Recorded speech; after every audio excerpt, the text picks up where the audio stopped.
امام زین العابدین فرماتے ہیں، جب نوح علیہ السلام کشتی بنا رہے تھے تو ایک مومنہ بوڑھی عورت روز اللہ کے نبی کے پاس اپنی گٹھلی لے کر آتی اور کہتی، اے اللہ کے نبی، کب کشتی روانہ ہوگی؟ نوح علیہ السلام فرماتے، ابھی دیر ہے۔ وہ عورت شام تک بیٹھی رہتی اور پھر اٹھ کر چلی جاتی۔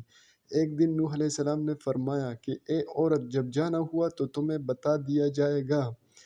یہ عورت واپس چلی گئی اور انتظار کرنے لگی کہ کب نوح بلائیں گے۔ اس دوران عذاب آ گیا اور کشتی روانہ ہو گئی، لیکن نوح علیہ السلام نے اس عورت کو نہ بلایا۔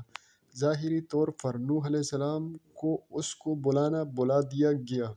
جب طوفان تھاما تو ایک دن نوح علیہ السلام کے دل میں محبت اٹھی کہ شہر کو دیکھو جہاں سے چلا تھا۔ وہاں آئے اور قریب جا کر دیکھا تو ایک جھونپڑی میں دیا جل رہا تھا۔ نوح علیہ السلام یہ دیکھ کر چونک گئے، کروئے زمین پر کوئی ایسا گھر بھی ہے کہ اتنے عظیم طوفان کے بعد بھی جس میں چراغ جل رہا ہے؟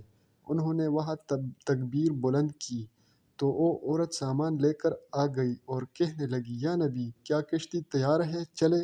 نوح علیہ السلام نے حیرت سے اس کو دیکھا اور کہا، رکو بڑھیا، کیا تمہیں کچھ بھی پتہ نہیں چلا؟ وہ کہنے لگی، یا نبی، کیا نہیں پتہ چلا؟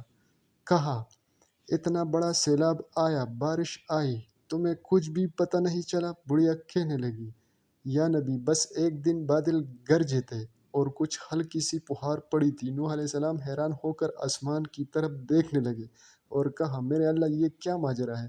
اللہ تعالیٰ نے نوح علیہ السلام پر وحی بھیجی کہ اے میرے پیارے نبی، اس عورت کے دل میں چونکہ تمہاری محبت تھی اور تم نے اسے پابند کر دیا تھا، اور چونکہ تمہارا اس سے وعدہ بھی تھا کہ نجات کی کشتی میں اسے لے جاؤں گی، تب جب تم نے اپنا وعدہ پورا نہیں کیا، لیکن اے نوح، میں تو تمہارے وعدے کا ذمہ دار تھا، اس لیے میں نے اس بڑھیا تک عذاب پہنچنے نہیں دیا۔ امام سجاد علیہ السلام نے اس پاس بیٹھے اپنے مومنین سے فرمایا، او مومنو، یہ حدیث قیامت تک مومنین تک پہنچانا تم پر واجب ہے۔ انہیں بتا دو کہ جس نے ہم سے محبت کی، قیامت کا عذاب ضرور آئے گا، لیکن جیسے اس بڑھیا کو پتہ نہیں چلا، ہمارے مومنوں کو بھی پتہ نہیں چلے گا کہ کب قیامت آئے گی اور کب چلی